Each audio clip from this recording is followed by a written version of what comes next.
crimes committed by Israel against humanity, against the Palestinian people, with the support, the financial and political support of the United States. So for those of us here in the United States, this is especially important to us. It's our political leaders who use our tax money to fund this atrocity and provide diplomatic cover for it. So I'm not going to spend too much time talking now. I'm going to get right into our program, which is titled The Israeli Genocide of Gaza, featuring Sami Al-Arian. Sami Al-Arian, our guest speaker today, he's the son of Palestinian refugees. They became refugees in 1948 during the Nakba, the catastrophe known as the creation of Israel. Professor Al-Arian eventually came to the US. He became a university professor. He was a very successful organizer and activist. He was so successful, in fact, that after the attacks of September 11th, 2001, in the midst of this anti-Muslim hysteria that was happening in the United States, he was politically persecuted. The prosecutor who was persecuting him was named Gordon Kromberg, who is an open Zionist, an extreme Zionist, and he's also involved in other very high-profile political cases, including the persecution of Julian Assange and others. So Professor Al-Arian, he fought the US government in court, and he won. He beat the federal government, which almost never happens.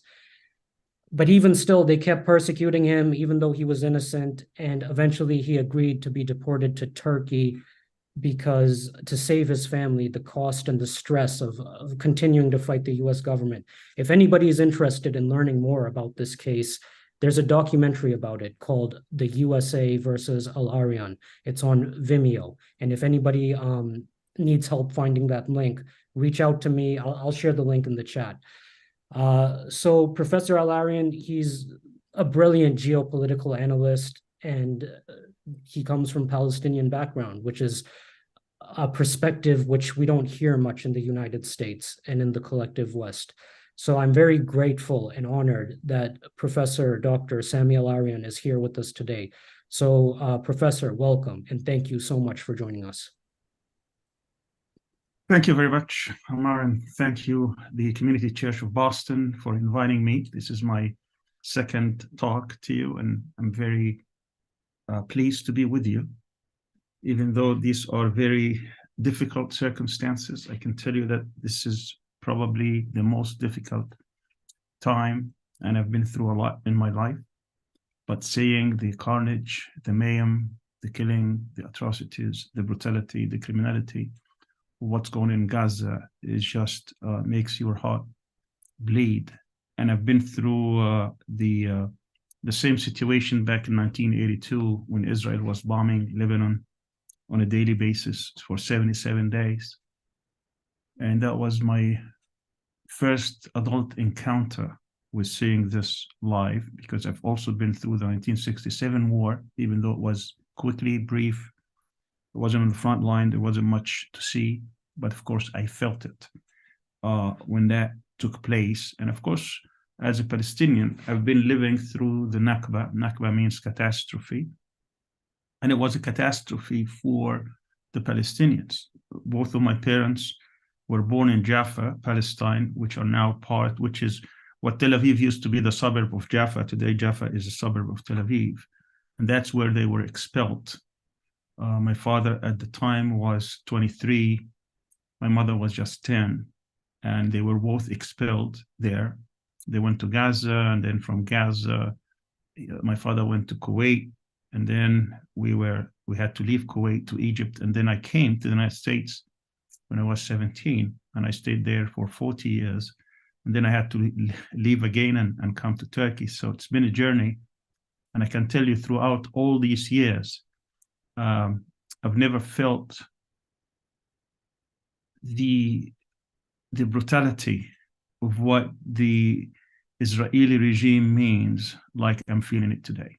So what I'd like to do today is to discuss this issue from more a historical but also current affairs of how did we get to this stage? How did we get to this phase of that conflict?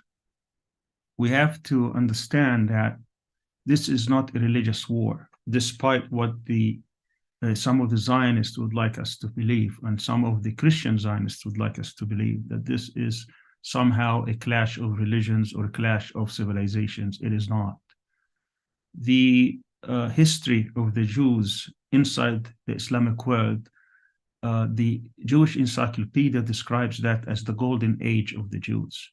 Islam recognizes Judaism as well as Christianity, so there is no conflict based on religious beliefs or doctrine, because we simply, as Muslims, we recognize them. And we recognize their faith and what they believe in, and there is no injunction by which there has to be an enmity or war or conflict. On the other hand, of course, Judaism does not recognize Islam, but it lived within the Muslim communities throughout history for over 1,300 years. And if we talk about Jewish philosophy, Jewish scholarship, Jewish doctrine, and so on and so forth, that's where it flourished under these societies, particularly in Andalusia. The current problem has nothing, it's not thousands of years old. That is just a lie, another deception they try to promote and advocate. This current conflict actually started because of anti-Semitism that was taking place in the heart of Europe. And that was basically after the Enlightenment, after the nation-state system of Westphalia, after the Jews who were living in ghettos inside Europe were emancipated. And despite all this, despite the fact that they left the ghettos and they started to integrate within different European societies, there was still much anti-Semitism. And some of it on the eastern side, in Russia, Ukraine, and others, they were even facing pogroms. And with that, there was a movement that started within the Jewish communities, even though the majority of these people were not religious. So to them, this was an attempt to emulate the nation-state system, the nationalism that was taking place throughout Europe and much of the world, in trying to establish a Jewish homeland or a Jewish state. This started in the 1890s. There was a book written by now the founder of modern political Zionism, Theodor Herzl. And his theory, even though he was atheist, he was not religious at all, but he looked at this as being a problem for Jews, that Jews cannot integrate with Europe because of what he saw as a journalist when a French officer who was tried for treason in France in 1894, and he thought that he was railroaded and they were about to execute him, not simply because he betrayed his country, France, but because he was a Jew. And he was convinced after this trial that the disease of anti-Semitism will never be cured from Europe, and therefore the only solution for this would be to have a Jewish state. He didn't care what that Jewish state is. So he started shopping around, and eventually when he met some of the religious Zionists who insisted that that Jewish homeland must be in the Holy Land, that's where the Messiah would come in. Then he accepted that idea and started organizing around it. And by the turn of the century, I'm talking about the 20th century, he was totally distraught because his movement was not going anywhere. He died in 1904 thinking that this idea has died.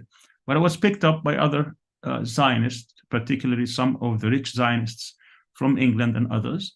And they started promoting this idea within imperialist Britain. Britain was, at the time, one of the greatest countries. In other words, it's a great power. It was a waning great power, but it was an empire everywhere. And they thought they were fighting, of course, different forces, different great powers. The Ottoman Empire was on its waning days.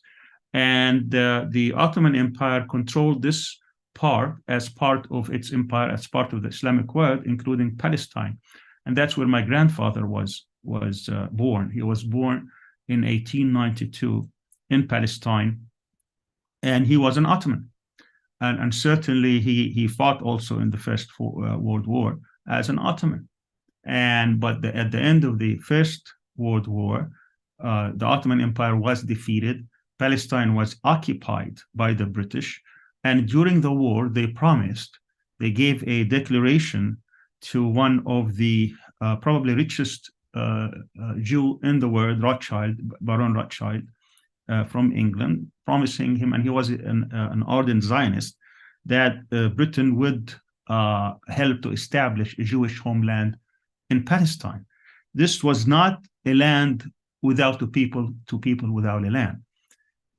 At the turn of the century, the number of Jews in Palestine did not constitute more than 2.5%. Very quickly, by the First World War, there were about 7 or 8%, because the Zionists were trying to push for immigration. And at that time, many of the Jews came because of the anti-Semitism taking place in Europe. They were welcomed as immigrants by the Palestinians. But very quickly after the British Mandate, it became very clear that what we're talking about here is a colonialist settler movement by the Zionist movement that is being pushed and nurtured and helped and aided by the British. There was much talk about Palestinians selling their lands to the Jews, far from the truth. In 1948, after 30 years of the British Mandate, the percentage of land that existed that belonged to the Jewish Agency, which is the agency that was supposedly settling the Jewish communities coming to Palestine, did not own more than 6.5%, despite the grants and the lands that they were given to them by the British, despite some of the land that they purchased, which was mostly not from the Palestinians, but from feudals who were from Lebanon, who were tax collectors for the Ottoman Empire. And with all that, they had only 6.5%. The population of Jews at the time of Zionists, even though it started when the British moved in at about 7 or 8%, even after 30 years of colonization and illegal immigration, did not constitute more than 33%. In other words, there were about 650,000 Jews and about 1.3 Palestinians. But these people who came to colonize the country through a very systematic program, they were aided by the British. They had an army and militias waiting for that moment in which they can declare a country and try to invade and expel as many Palestinians from the land as possible. That took place in 1948 after a year of terror. And this is why the Palestinians call it the Nakba, the catastrophe, where 80% of the Palestinians who lived in the areas that they settled in were totally expelled. They were kicked out, including my parents and my grandparents. And many of them settled in different parts of either Palestine, the West Bank, and Gaza, or even beyond, like Lebanon, Syria, Egypt, Jordan, and so on and so forth. This is the origin. The conflict did not start on October the 7th. That is just one of the myths that they try to talk about and promote in the media and by politicians. This has been going on now directly for 75 years and indirectly for a century and a quarter. The Palestinians who were kicked out of their homes, there are several UN resolutions that guarantee them the right of return. And I'm talking about resolutions that passed not just the General Assembly, but also the Security Council. Of course, Israel totally rejected to implement any of these resolutions, even though when it was admitted to the United Nations, it was admitted based on the fact that it will comply with the UN resolutions regarding this issue. Of course, it never did. As I said, the partition, because that's something that the United States was pushing, because the United States adopted also during Truman days, President Truman, the Zionist project. It was stipulated that the Israelis would get, or the newborn state would get 55% of the land, the Palestinians would get 45%. even though the Palestinians owned over 93%. Eventually, by 1949, when they had the truce, Israel had conquered much of the land, and it had 78%, 78.5%. What constituted the remaining was Gaza and the West Bank. By 1956, 67, 82, there were successive Israeli invasions, because the Zionist project says that's why Israel does not have a constitution. To have a constitution, that means you have to you have to have a border, you have to define who is a citizen. But the Israel was not created based on to be a country of its citizens. Israel was created as a Jewish state by redefining what a Jew is. So the Zionism, what Zionism did, it no longer looks at Jews as a community of believers. It looks at them as ethnicity. And therefore, any person who was born of a Jewish mother, and they said, we're going to use the same definition that Hitler did, because Hitler was looking at the Jews that he was persecuting in Germany, in Nazi Germany, that if they have 1/8 of a blood or 1/8 of a grandfather or mother or Jew, that he would be considered a Jew. So they redefined that, or at least Ben-Gurion, the founder of the state. So they would accept any Jew around the world, and they will be automatic citizens. Doesn't matter where they came from US, from Russia, from Argentina, Latin America, Europe, Arab countries, India, wherever they come, then they will become automatic citizens, while the indigenous citizens of the country, not only they were kicked out and expelled, they were denied living there. And that is the doctrine, that is the core of the Zionist movement, which is to exclude the indigenous people, the Palestinians, and only admit the Jews and the Jewish Zionists.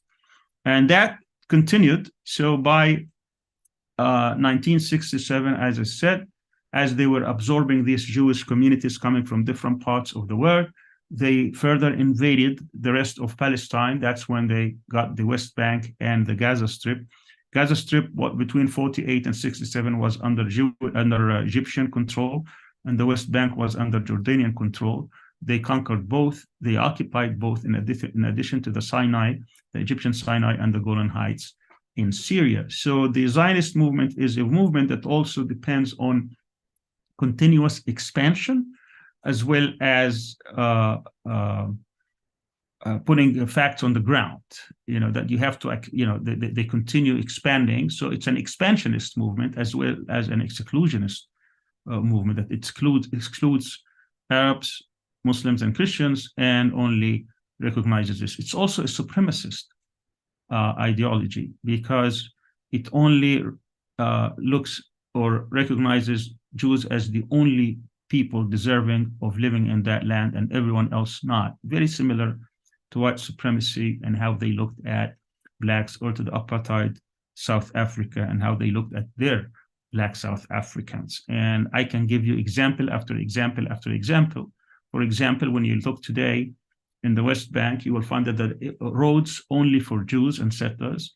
There are water fountains, swimming pools, and what have you, all these things that you heard about, from the 1950s during the segregation period, today exist. It's alive right before your own eyes.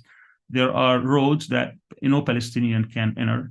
So the Palestinian could be 2 kilometers or a couple of miles from their house, but they have to take a much longer route, because these roads are only allowed for Jewish settlers. This is the reality of the Palestinians that they had to endure.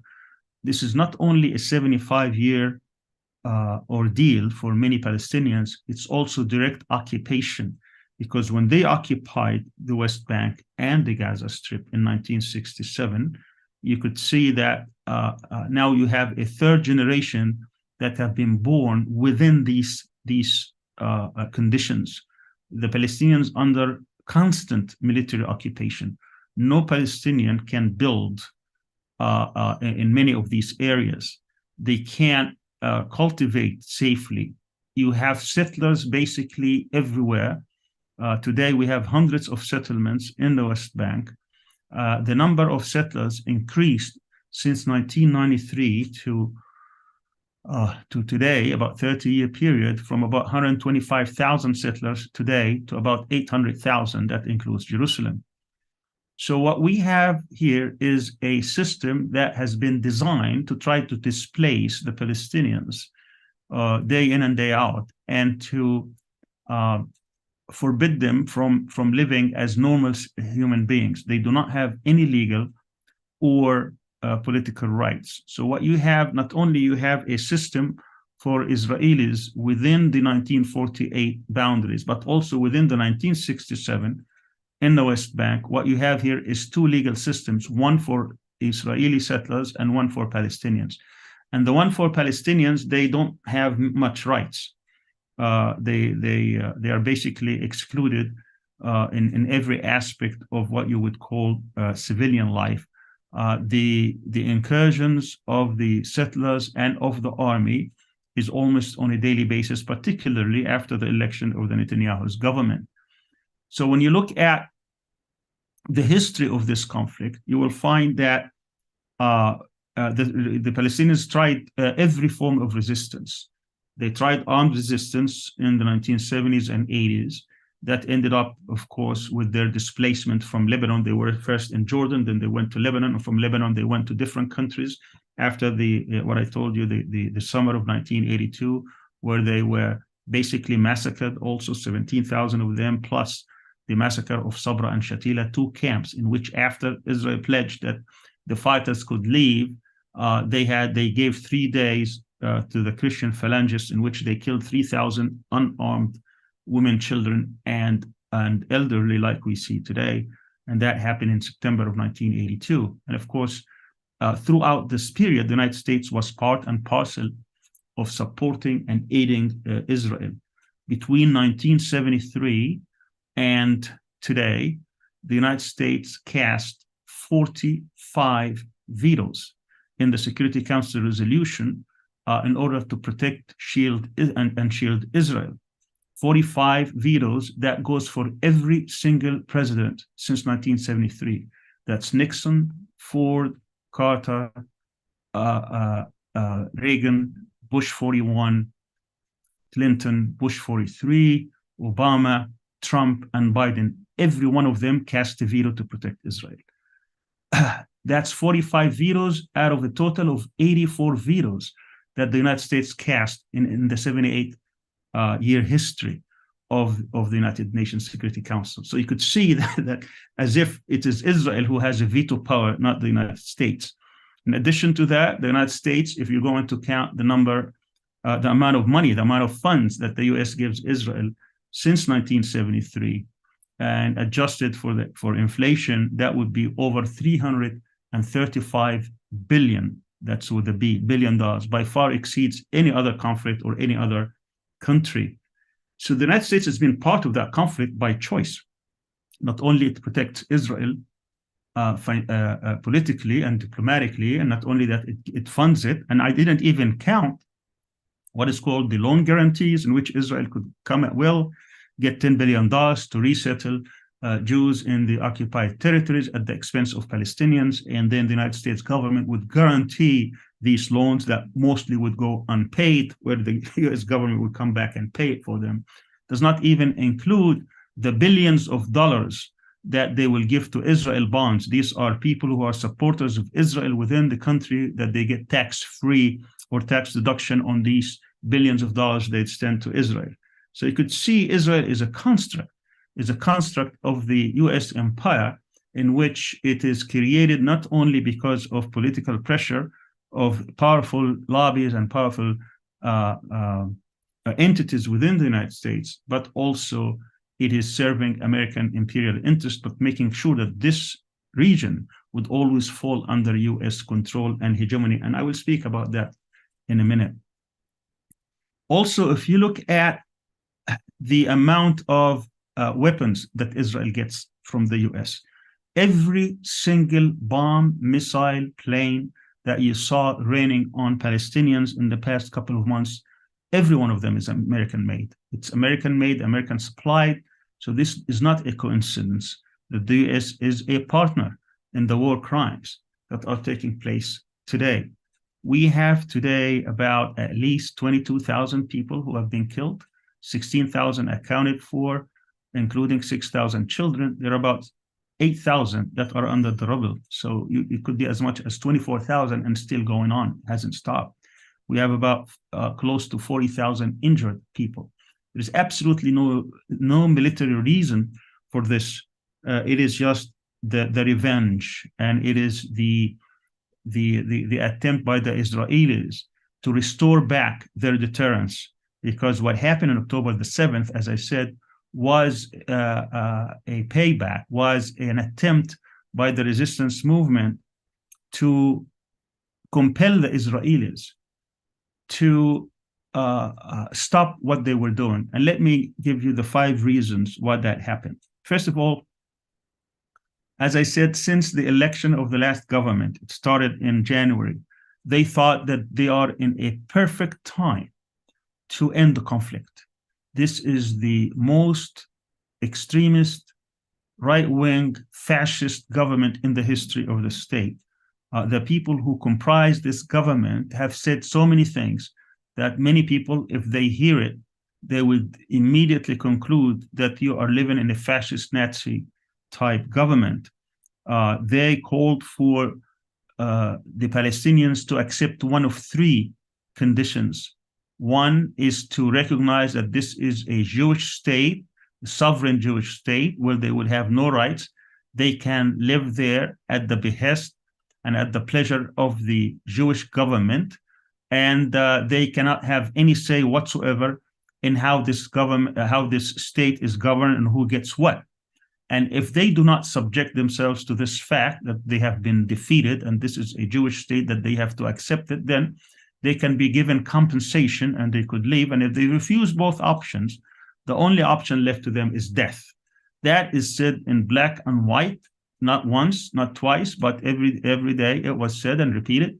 And that's what Smotrich, who is the current finance minister and Netanyahu's partner, as well as Ben-Gvir, who is the security minister in charge of the security portfolio, have been saying. And Netanyahu himself handed over the West Bank settlements to Smotrich, and also the security part to Ben-Gvir. Ben-Gvir took over the prison system and all the privileges, or all the things that the Palestinians gained within the prison system, which took years and years and decades of struggle: visitation rights, the right to education, the right to get certain items in the canteen, the right to see your family or call your family, every single item, in which, by the way, the American prisoners also fought for during the 60s and 70s, and they gained a lot. All these things were taken away in a moment and became, the prison system were intolerable. And he is and still trying to introduce also the death penalty for many of these prisoners. So that is another pressure that the resistance, and Hamas and others found that this cannot continue. But also the incursions on the Al-Aqsa Mosque. The Jewish Zionists, have been trying to storm the Aqsa Mosque, which is the holiest shrine in Palestine and the 3rd holiest shrine. There are only 3 holiest shrines in Islam. 2 of them are in Saudi Arabia, in Mecca and Medina, and this is the 3rd. And there's a lot of course, history behind this, including the Crusaders. But this particular piece of land, they have been trying to storm and try to impose what they call a division in time and space. In other words, they wanted to take a piece of it, build their 3rd temple, and then they can give some time for the Muslims, hoping that in the future they can take it over. And this has been going on, it's particularly before October 7th, almost on a daily basis for the last 3 months. And they were threatening actually to come and take it over. So this added another pressure on that. In addition, as I said, settlers were trying to determine the end of the conflict. So they were confiscating and building settlements at a very fast pace. Since the beginning of the year, over 256 Palestinians were killed in the West Bank, 20% of which are children. And they would be killed in their homes, in their streets, in their neighborhoods. It's not like the Palestinians are outside their towns and villages. It's the other way around. The Israeli army would come and storm these camps, refugee camps and cities and villages. They try to arrest people, kill them, and come back and leave. And they have a policy of arbitrary arrest. Out of the 5,500 Palestinians who were in prison in the prison at the time, and I can tell you what happened after October 7th. At the time, there was 1,860 people who were there detained arbitrarily. All the women, most of the women, let's say about 85% of them, who were arrested in the prison system, including children. I mean, just imagine, people say children in prison. That's exactly right. There were people who were in prison and they were at the age of 9 and they got 10 and 15 years for whatever charges that was thrown at them. But anyway, so 1,860 people were not charged with any crime, and they will continue to be detained week after week, month after month, and year after year without any charges whatsoever. And there is no system that can actually deal with that situation. It's all military rule. So add to that pressure as well. Now add to that also that you have a Gaza. Gaza has been under siege for 17 years, since 2007. So for 16 years, Gaza has been under a very crippling siege. You know what that siege means? It means that nothing goes in or out before Israel says so. Not a person, not food items, not medicines, whatever goes in or out, it has to be on the Israeli say-so. And no one is disputing that. And they have been trying everything possible to break that siege, and they always failed because Israel always carries the day, particularly with the help and aid and protection of the United States, which has been basically a partner of all these crimes. The siege on Gaza, they tried in 2018 doing all kind of peaceful protests. Flotillas have been organized and sent to break the siege by unarmed civil society groups. What happened? Israel would go and take over these flotilla, and in one instant actually kill 10 unarmed people. These are totally unarmed attempts in order to break the siege, and every time Israel faced that with brutality and killing. When Palestinians would be demonstrating and protesting at the border in order to break the siege, totally unarmed, what Israel would do is to shoot at them. They killed hundreds, literally hundreds, and they maimed hundreds more while they're trying to break and protest what was happening. So nothing is working. For 30 years, the people on the other side who represented the Palestine Liberation Organization, who totally said, okay, we're going to try it the US way. US was pressuring it. You need to denounce violence. You need to denounce terrorism. This is all terrorism. You need to recognize Israel, and then we'll give you a state. That happened back in 93 with the promise that in 5 years, so they established the Palestinian Authority in 94. Within 5 years, you will have your own state, even though many Palestinians not only were skeptical, but they were against the fact that I don't have the right to return. This has nothing to do with me. My parents were not kicked out of the West Bank. They were kicked out of Jaffa, and I need to go back to Jaffa.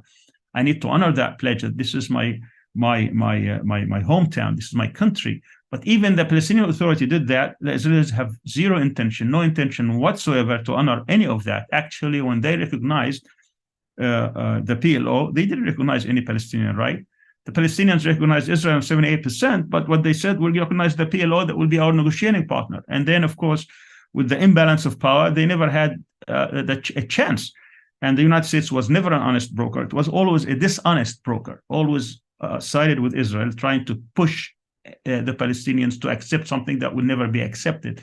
That it's not actually a state, but it's a truncated state, akin the Bundestans that the South Africans used to have under the apartheid regime, which the Palestinians, even those who compromised, couldn't accept. And of course, with Netanyahu, he said, I would never even accept or even negotiate a Palestinian state. So that path is dead set. There is absolutely, every time you hear a two-state solution from any politician in the US or otherwise, you need to know that these people are lying. They know fully well. At the time when Obama, in his last days in office, he said it. Kerry, who was his Secretary of State, he said it. Said there's no two-state solution. It's over. There is no more possibility for a viable state. So forget about the two-state solution. That's never going to happen. So every time, Biden or other these people, they open their mouth and said, we need a partner for a two-state solution, that either they are deceiving themselves or deceiving their people, and they know better, or they are just, plain lying because they know this is not going to happen. And that the principal reason for not that happening is because Israel never intended to withdraw from any place. No one is going to withdraw and at the same time settle hundreds of thousands of people with hundreds of thousands of houses and hundreds of thousands of other institutions, schools and universities and factories and plants and agricultures and industries and so on and so forth. Do you think these people will have any plan in withdrawing? Of course not. I mean, they put billions of dollars into these things. All what they're trying to do is how to manage the Palestinians and get them out and displace them and get rid of them because of the demographic problem that they are having. So by this year, Netanyahu and his government thought that their tactic has been working. They were able to outmaneuver every American administration, even though it wasn't in the interest of the Americans to keep this in the background. But they were telling them, don't worry about it. We're taking care of it. We have this policy called mowing the lawn. Every time the Palestinians, will have a little bit of strength, we're going to go and bomb the hell out of them and get rid of them. And that's what happens. They continue going to Gaza and bomb the people and the resistance. And of course, with every time they would be killing over half of which would be children. They did that in 2008, 2009. They did that in 2012. They did that in 2014. They did that in 2018. They did that in 2020 and 21 and 22. Every year or two, they will send their planes and they will bomb and they would kill people and say, okay, now we're going to get quiet for another year. So meanwhile, Hamas and the other resistance movements would say, okay, we're not going to take this anymore. We're going to have a say in this at the appropriate moment. And of course, they were preparing to teach the Israelis that they don't have an invincible army, that what they have is this policy of trying to always humiliate and take over and deny the Palestinian their rights. That will have consequences. That will have a cost associated with it. So they were planning for this, of course. And this for the first time in the history of the conflict, where for the first time, Israel is really surprised. They were surprised back in 1973, but this was Israel against two armies who never really had the capacity to push back. Yes, they're surprised they were able to get in, but eventually Israel was able to repel them and end with a political stalemate. But this time around, Israel was actually defeated by a bunch of militias. I mean, these people do not have planes, they don't have missiles, they don't have bombs, they don't have tanks, they don't have artillery. All what they have was just determination that they're going to go. They outmaneuvered their enemies and they were able to get in there and fight and defeat them and defeat their intelligence services. And when I talk about defeat them, this was a fight that they thought was going to take a full day, and it was over in 3 hours. So most of the chaos that took place on October 7th is because the Israelis were totally surprised and they were caught with their pants down. And they were able to actually defeat the unit that has been torturing them and tormenting them for years. It is called the Gaza team. This Gaza team, which is composed of hundreds of soldiers, that's what they were doing. They were the ones who were denying Gazans their rights, who were tormenting them, bombing them, and doing everything. They targeted them as well as different military bases, and they were able to get hundreds of them. Now, because this ended early than they thought, of course, part of this also was to apprehend as many soldiers as prisoners, because that's the only thing that make Israel to exchange prisoners. Let me give you a story here. Back in 1993 and 94, when there was this Oslo Accord, part of the agreement with the Palestinian Authority was that eventually, since this is a new page in the history of Palestinian-Israeli conflict, that the Israelis would release all the Palestinian prisoners. And this was part of the so-called peace settlement. You know what? they never released Palestinians because of that. The only time they would release Palestinians is when Palestinians have Israeli soldiers. And that happened back in 2000, I believe, and 6. They were able to get one Israeli soldier from outside Gaza, and they were able to hide him pretty well. And then after 5 years, after Israel failed to get him out, they were able to release 1,047 Palestinian prisoners. So the Palestinians know from their experience that the only way they can get relief for the Palestinian prisoners, including women and children inside the prisons, is that if they apprehend Israeli soldiers or Israeli settlers. And that's what happened. Part of this operation was to go and get some soldiers so that they can get the people out.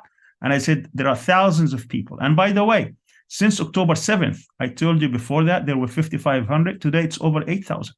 Yes, they released 300 last week, but at the same time, they took about 3,500 in the West Bank, including children.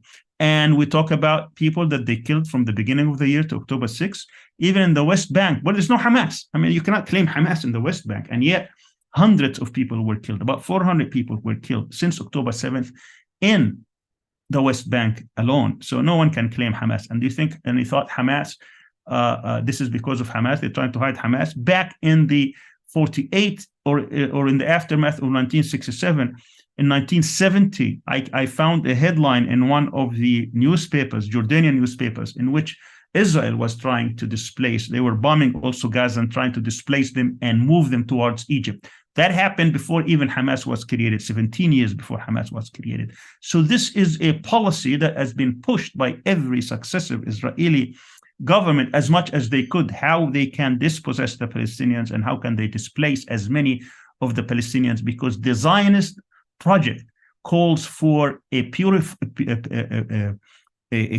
that is purified of the indigenous people as much as possible. And that's basically what this is about. Now, let me get back to the role of the U.S. The United States came after World War II, obviously, as the greatest or the most powerful country on the planet, and it created this order that we see today, this political order. And of course, for the first 4 decades after World War II, between the late 40s and late 80s, we had the Cold War. And the United States, strategically speaking, had 3 geographic areas where it thinks its interests lie. During the Cold War, it was Europe. Number 2 was the Gulf and the Middle East. And number 3, East Asia. And the reason it sees Europe and East Asia as important, vital geographic interests is because both have great powers. And the United States does not like great powers because great powers could come and dominate the region. And if they dominate the region, they could come back and compete with the US in different parts of the world. So what it does, usually, its policy is to go to these countries in their region and try to create what they call a balance of power coalition. They just bring other states that could be in conflict with these great powers and trying to visit them. And from that prism, you can understand what US policy was right after the collapse of the Soviet Union. They saw Russia as a possible great power, although it was very weak at the time. So they continued to enlarge NATO further and further. When the Soviet Union collapsed, there was about 16 members of NATO. And today we have about 30, and we're about to become 32 with Finland and Sweden. And this was basically created so that they can contain Russia and push. And there was absolutely no reason why they should get Ukraine to become there, because they knew this was a red line, but they didn't care, because the idea was just to push the Russians, hopefully, eventually, that they could actually topple their system and hopefully integrate with the Western-dominated or the American-dominated Western system. And of course, they're willing to fight until the last Ukrainian for that take place. And this is a war of attrition against Russia. I think it's a strategic mistake. Many people think, not me, that this is a strategic mistake because the real competitor is not in Europe today. It's in East Asia. So East Asia today is the first concern of the United States because of the rise of China. But the idea, which also failed when the US was unipolar, the only great power in the system between 1991 and about when Trump took office, about a quarter of a century, It was the U.S. Policy at the time is that if we can open up to China and if they can flourish economically, then their system will also change and then they will become under our domination. They never contemplated the fact that you could have a totalitarian political system and at the same time you have a market-oriented economy. So they made a strategic mistake where you actually have a totalitarian system where they are willing to compete and become rival of the US and at the same time become powerful economically. When they woke up to this fact, it was too late. So they wanted to reorient themselves and reposition themselves to go and start containing China. And that brings us to the second most important geographic area, which it didn't change, neither during the Cold War nor now, which is the Gulf area and the Middle East. The reason this area is very important, basically two main strategic reasons. One, it's because of oil and gas. Oil and gas are the most important strategic commodities on the planet. And if the United States can control that oil, and most of the sources of that energy is in this part of the world, for much of the previous century, it was about 70%. Today, you have also Venezuela and Russia competing for that.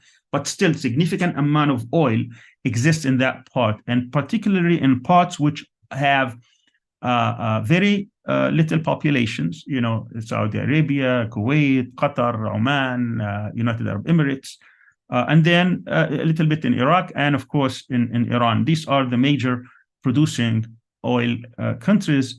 And if the US can control this, then it can control basically the world's economy. But on top of that, when the US delinked the dollar from the gold, this came during Nixon in 1971, it had to replace this, otherwise the dollar would have a free fall. And the agreement was with the between King Faisal and Kissinger at the time is that in return for protection, the Saudis would insist, and they were the largest producing at the time, they would insist on only selling oil in dollars. And that is the secret, is that if you can sell oil in dollars, then we will be able to print as many dollars and we get away with it. So believe it or not, since, and of course you believe it, you live it actually, since George Washington in 1792 until Ronald Reagan's second term of 1985, that's almost 200 years of history, your debt, your national debt reached about $1 trillion. And in the next 38 years, that's less than 4 decades, today we're approaching $32 trillion. Yet the dollar is still the strongest currency in the world. It accounts to about 62% of the world trade and about 80% of financial transactions. If you want to ask yourself how that is the case, how can we print that much money and still be on top of the world? It's because of this power that, first of all, the oil is sold in dollars, and also you control many of the institutions, and you have 7 fleets roaming the world every single day, threatening everybody. So no one can actually raise their head and try to threaten you or to stand up to you. I mean, the American military and the American government. And the second reason is Israel, because Israel is not just a foreign policy issue for the United States. Israel also a domestic issue because of the power of the lobby within the United States. No one can deny the fact that the Israeli lobby is one of the most influential and most powerful, and that they can actually have a lot of weight and a lot of power within the power circles, the power elites, whether that is political, military, cultural, media, banking, you name it. I mean, that's the case. And that's not an anti-Semitic thing, as they would try you to believe, because that what it is just, you can read a book by Mearsheimer and Walt and Mearsheimer, which came about 2007, I believe. They call it the lobby, in which they put forth the actual machinations of this lobby. Also, there are 2 books that were written by Zionist Jews themselves. I mean, they didn't. I don't know about Goldberg, but certainly Eric Waltman is no longer an ardent Zionist. One is called Jewish Power, which came in 1995, in which he lays out the whole, and he's a Zionist, he lays the whole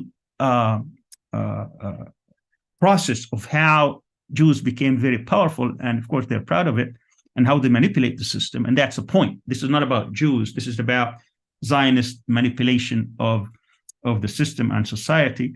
And the other one is called We're Not One, just came last year by Eric Alterman, in which he is a Nations columnist and a historian, and he talks about the history of also Zionist ascendance to power.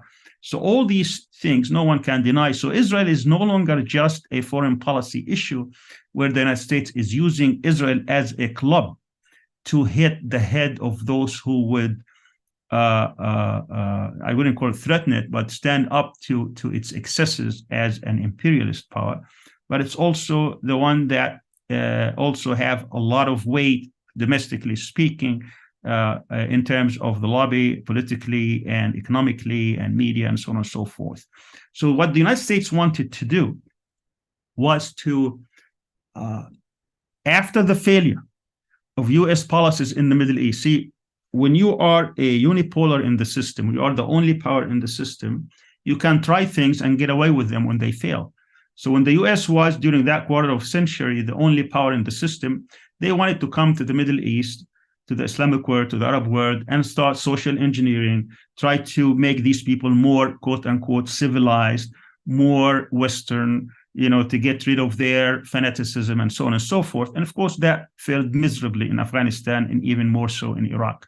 So they had to withdraw. They didn't really pay much in terms of that, even though they spent $3 or $4 trillion and about perhaps as much as 5,500 people in Afghanistan and Iraq and perhaps more. But still, they didn't really pay heavily for this.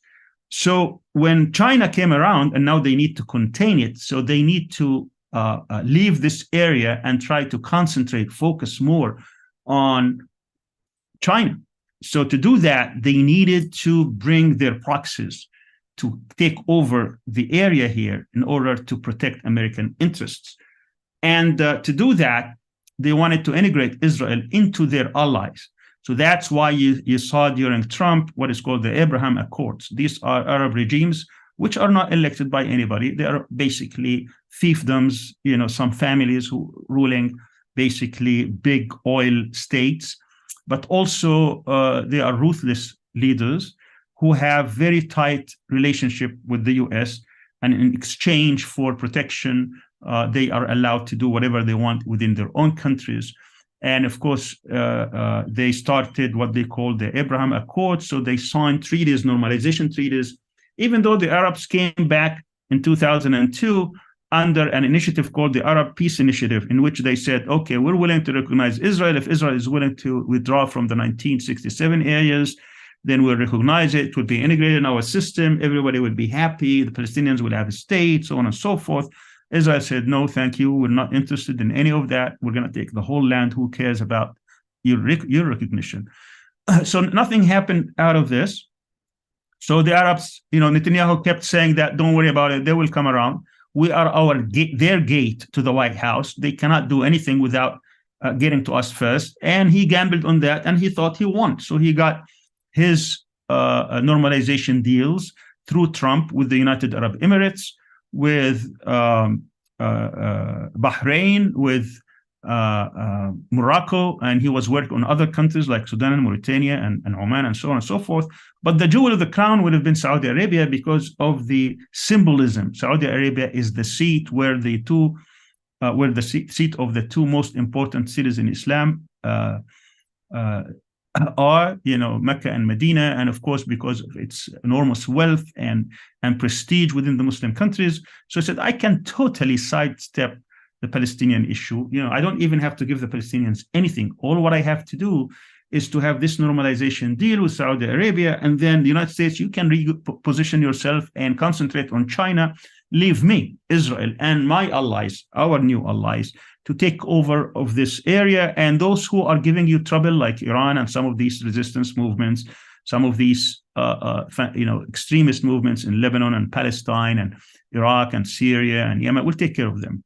And they were preparing for this. For next spring would have been the time where there would be a normalization deal between Saudi Arabia and Israel. They will take over. Everybody would be happy with it, and they will throw to the Palestinians some crumbs, some money. Of course, that wasn't going to happen, and that's why the strategic importance of what happened October the 7th. All these things have stopped. Now, let me just say a couple of words about the consequences of what happened and the scenarios of what happened on October 7th.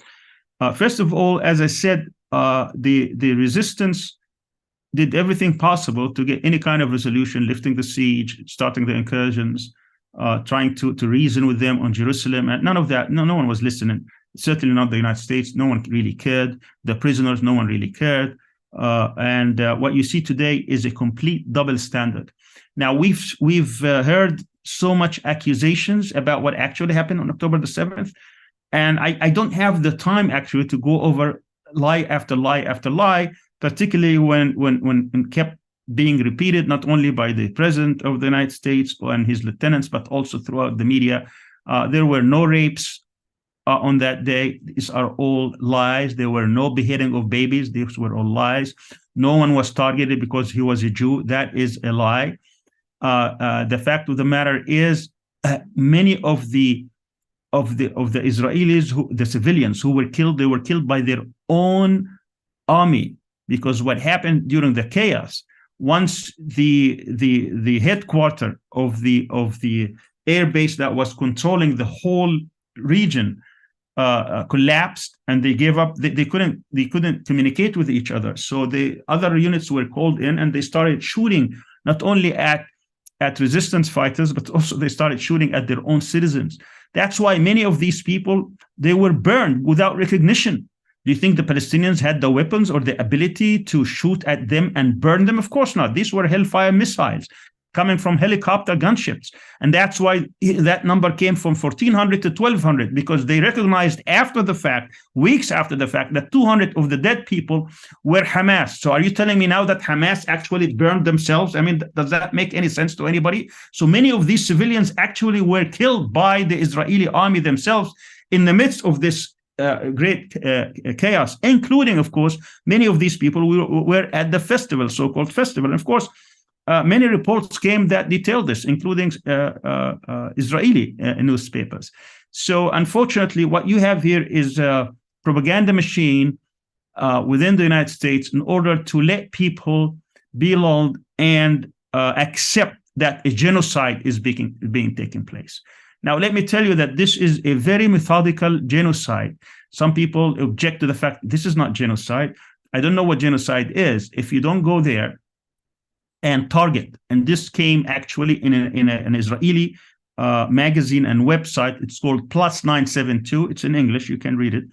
And 972 is the area code of Israel, in which it says that every single casualty, every single victim in Gaza, they know exactly who are they going to kill. You don't make mistakes by killing every single day children and women and civilians. You make a mistake 1 day, 2 days, 3, not 60 days continuously. And we know that this is going to happen also tomorrow and day after tomorrow and day after tomorrow. So this is methodical way of trying to kill the Palestinians and trying to displace the Palestinians and try to run them down, take them to the border, try to force expulsion of from Gaza. And you're also targeting not just power plants and water salination plants and bakeries and hospitals and clinics and schools and universities and parks and shops and buildings. I mean, this is very methodical, neighborhood by neighborhood. They know exactly what they do. The Israelis know where every person and how many people live in that house from their birth until they die, because they have that information. So this is done very deliberately with the help of the Americans. The Americans are not oblivious to this. They are not surprised by this. They know exactly what's happening, and they are complicit in this crime. And it's just beyond someone's imagination that a country that goes around the world lecturing about human rights, about democracy, about rule of law, about Ukraine and how terrible the Russians are, what they're doing to Ukraine, keep in mind that the number of children, this is not mine, this is what the UN Secretary General says, that in 7 years being the Secretary General, he receives a report at the end of every year of how many children are killed in the war. And he says the worst offenders were Taliban in Afghanistan, Russia in Ukraine, Bashar in Syria. And he said all these countries combined, when I combine their record in a yearly basis, not on a few months basis, all of them will dwarf combined, because the largest one country had what, like 700. Ukraine killed like 350 children. Russia killed about 350 children. They killed 6,000 Palestinians in 2 months. And that does not even account to the people under the rubble. So there is actually, there is nothing compared in recent memory or recent history of what's going on. And yet, when you listen to politicians, US politicians, when you listen to the administration officials, and you can't think, but these people are totally heartless. These people are, I don't know what is the right word. Are they racist? They don't think, they think that these, I think if they were killing animals, if they were killing dogs and cats and birds and rabbits, they would have probably more sympathy in their heart. They would probably be more outraged than what's going on today. Yet they don't even lose sleep over it. I remember one of the administration officials who was quoted in one of these articles, I think it might have been Politico or The Hill or something, in which he says he doesn't sleep at night. He doesn't sleep at night because an American child by the name of, I think, Amy or something like that, he can't sleep because he's thinking constantly about her. And she was like 3-year-old. And I'm thinking, here's a guy, he can't sleep because there's an American who is a hostage, who is a captive, and I'm sure she's being protected and clothed and fed, and he doesn't care about thousands of Palestinian children. I mean, what kind of a person is this?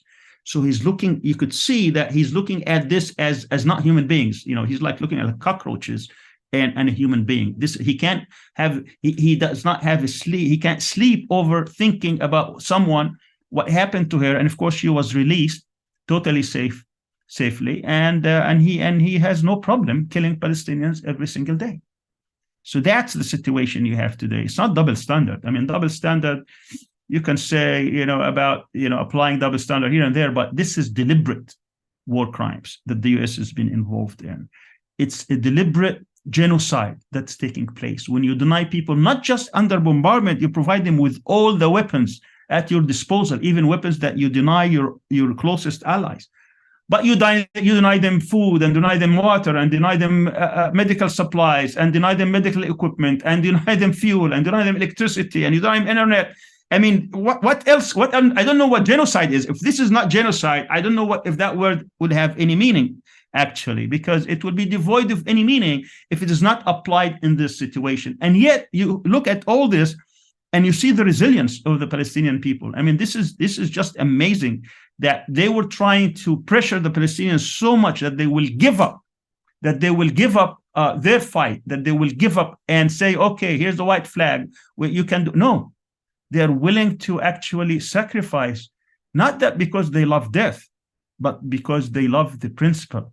They love justice, and they love the fact that they are not going to give up against this brutality, against this criminality, against this barbarity and this savagery, that they were willing to endure and pay the cost because they love freedom, and they love that the fact that their issue is not going to be sacrificed at the altar of a racist supremacist ideology. So I think I spoke too much. I said a lot. I'm sure I missed some as well. So hopefully we can take that under the questions and answers. Thank you very much. Thank you so much, Professor Al-Arian, for that very important talk and very rich in information. So much information about the context of this conflict prior to October 7th, debunking the lies of October 7th, and just thank you so much. We're going to get into Q&A portion now. I'm going to request everyone to please put their questions or comments in the chat. And I'm going to apologize in advance for not being able to get to every question and comment. Professor Al-Arian, I guess to start, could you talk? It seems pretty clear, a lot of us are observing, it seems like Israel's goal here is to kill or displace all the Palestinians in Gaza, to push them into Egypt or to other places in the world. Can you comment on that? Is that likely to happen? Will Israel be able to do that with external pressures? Good question. I mean, early on during this conflict, in the first few days before the land invasion, it was reported that Netanyahu was meeting with a general, a guy by the name of Giora Island. And Giora Island, he was speaking very candidly, very openly about what he wants to happen. And he was consulting constantly with the Prime Minister of Israel. So he was telling that the only way we can solve this problem from its roots is to try to push the Palestinians outside Gaza. And they sold this plan to Blinken very early on, in which they will try to entice or push the Palestinians if the Egyptian government would agree to take about half of them. And of course, there were other reports by which they wanted to split the other half between Yemen, Iraq. I forgot what the third country was, Europe, and some would go to Europe and Canada. So they wanted to displace the 2 million Palestinians, and with that they would solve the problem, and then they would have to worry about the West Bank people later on. And of course, some of the Arab regimes, even though they are allies of the US and Israel, they became horrified, because that would basically transfer the problem of managing the Palestinians to their own, which may undermine their own security. And let me remind you that this happened back in 1949, 1950. After the first Nakba in May of 1948, many Palestinians were pushed out and displaced. Let me tell you that the area of Gaza was not 365 square kilometers. It was 565. Many of these Palestinians who came from hundreds of villages, and they were forced under the gun to go to Gaza, they would go at night to their own villages, because before they were raised by the Israelis, they will go and get something out of their cattle, and that just irritated the hell out of the Israelis. So they kept retaliating against the Egyptians, trying to push the Egyptians to control the Palestinians, because these hundreds of thousands, they weren't, this just in the aftermath of the war, there was a truce. There was no agreement on anything. So they kept harassing the Egyptian soldiers. Eventually, the Egyptian military governor of Gaza gave them 200 square kilometers, saying this will be a buffer zone. So you control it, don't do anything with it. And then the Palestinians, if they come to you, you can kill them. So basically, the Egyptian governor gave 200 square kilometers of Gaza back to the Israelis without any fight. And they wrote this in an agreement called Al-Uja. You can go and you find it in the annex and the documents in the United Nations, in which he basically signed over 200 kilometers. So for them to push the Palestinians into the Sinai, so that what they say, you're responsible for them. So if any Palestinian from the Sinai and Rafah will gonna go back to Gaza and resist, then the Egyptians become responsible for them. No Egyptian army, no Egyptian official would like to take that responsibility. How can they?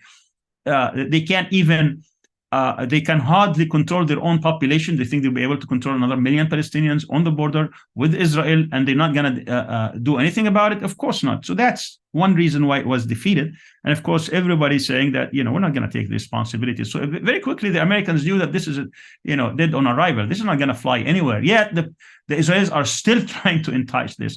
If you want to understand what the policy of Israel is, it is exactly to induce that kind of thing. Is to try to bomb the Palestinians until they give up and they leave. So you are in the north, they go to the south, you go in the south, so go to further south. You try to kill as many people to force as many Palestinians out of the Gaza Strip. There is no other explanation. Of course, beside that, they're trying to take revenge. But there is also a strategic calculation here, which Giora Island spoke out in details. I mean, he didn't miss words, and he said it in English. He didn't even have to say it in Hebrew. in which when he was, and I think I tweeted at one point very early on during this, in which he gave the full details of what they want to do, trying to, keep bombing them until they keep moving south, until they go to Egypt or be displaced somewhere else. Okay, we have some questions and comments coming into the chat, and we're going to get to that. I have a question here. Professor Al-Arian, when you were in the United States, you were very committed activist and successful organizer. You would organize Muslim constituents and voters to leverage Muslim voters to negotiate with political candidates for things that you cared about, priorities of the community. Right now, our leaders, as you've laid out for us, and as we're all watching, our leaders in the United States, they're supporting this genocide of the Palestinian people in Gaza. People are calling Joe Biden Genocide Joe. The Muslim people in some key swing states, including Michigan and 10 other swing states, they're coming together. They're organizing together and creating a campaign called Abandon Biden. Okay, I can't abandon Biden because I was never with him to begin with. But Muslims as a community are talking about abandoning Biden because they're heartbroken that this country would support the genocide of innocent people. Can you comment on this development? Yes. Well, obviously, people didn't go to Biden, in the last elections because they were in love with him. I don't think people were fooled about where he stood in many of these issues, but because of the hatred of Trump, because Trump was one of the worst presidents when it comes to Muslim rights, and the way he talked about it, the Islamophobia that comes out of everything he talks about. But I think what we saw today in Biden's attitude towards the genocidal war that he is complicit in and part of, you would have no other recourse but to totally reject him and make sure that he doesn't stay as president. He's not reelected, that he has to be punished. And I don't think that is enough punishment. I think he should be tried as a war criminal. But be as it may, he has to lose that elections. Of course, you have the possibility that you may get Trump, but that's the price you pay, and that's the choice of the American people. If that's what they want, then that's what they're going to get, and they will pay even heavily more than what they did in the first time when they elected him. But I think definitely Biden should not be reelected for sure. I don't think anybody who cares about human rights and he cares about human life and human dignity and about justice should cast a vote for him. If people could organize better, then certainly they could find other candidates. And I think maybe, I predicted that there will come a time in the United States where we're going to see hopefully 4 strong parties, not 2, where the Democratic Party will split into 2 and the Republican Party will split into 2. And I think, I'm not sure which one would start first. Is it the Republicans who will split first? But I predict that will happen once Texas becomes a Democratic state with the rise of the Hispanics. That's why you see today much of the LGBTQ stuff and gay stuff and transgender stuff being hyped up by Republicans, because they know that the Latinos, even though economically they are on the other side of the aisle, socially speaking, they are more conservative. So they're trying to make sure that Texas stays in the Republican column. But at one point, this is going to loosen up and this is going to go Democratic. And at that time, no Republican can win. And that's when you will have a real split, but you may get it earlier because of Trump. And then when that happens, the Democrats also will split, but maybe they will split earlier than that because of what happened. You could see now that there is a fine dividing line between those who are pro-Zionist Israel and those who are against it. So you may get there first, I don't know. But once that happens, then you will have a better political system, and I think have more participation because everybody may find a space in it. But anyway, so I believe the political situation in the US is going to be very interesting next year. And we may end up actually with 2 candidates who may not be Trump and Biden, who knows. But right now, I think Biden, everybody should be should make a pledge that they would not support Biden, regardless of where they stood last election. There has to be a political cost for the U.S. leaders for supporting a genocide, supporting ethnic cleansing. It's so worse than disappointing, because as U.S. citizen and taxpayer, our leaders have made us complicit in these war crimes, funded by U.S. money and with U.S. weapons. I want to introduce Ray McGovern. He's a friend of yours going back many years when he would visit you in jail and on house arrest. And he's a prominent person. Many of us know him, a 27-year veteran of the CIA. So Ray, welcome. Thank you so much for joining us today. Thank you. Can I be heard? Yes. Yeah, okay. Sami, it's so good to see you again, even under these circumstances. I'm thinking of the fierce urgency of the now, not the next election, the now, when the genocide has resumed and thousands of people are being killed every day. What I feel very painful about is that we are complicit, as some already have said. Sami, is it the case that if Biden called up the Israeli government and said, stop it, or we will not give you any more arms or political support, it would stop? Absolutely. There are two ways of stopping this. Israel will not stop on its own. There are two ways to stop this carnage, this killing, this murder, this genocide, this ethnic cleansing. One is militarily. But no one is daring to do that except some resistant fighters who are basically sacrificing their lives and doing a lot of damage to the Israeli army, which is enraging them more. You know, right now they're thinking of doing stuff that is clearly war crimes, And they're using actually prohibited weapons, white phosphorus and so on and so forth, against civilians, not just fighters. And the other way of stopping this is America. America is the only country that is capable of doing this. Not only he could tell him, you know, give him a call. Let's say he doesn't listen to him. The United States has so much at its disposal if it wanted to, that it can alter. You know, remember twice in the Security Council, there were resolutions to declare an unconditional ceasefire and stop this mayhem. And it was the United States that would veto this or stop it. So the US has other things under its disposal, not only to prevent them from acquiring the armaments, the bombs and the missiles and the technology that is killing Palestinians, children, women, and so on and so forth, but it also has other means, diplomatic means, you know, coalitions and politics and so on. And it also could withdraw its support of the current government, which would fall, because the Israelis know fully well that they could not continue on this path if they don't have the backing of the United States. So there are so much that could be done, but unfortunately, you're dealing with a person. I'm not sure he's sane. You know, sometimes when I listen to him, I think he's senile.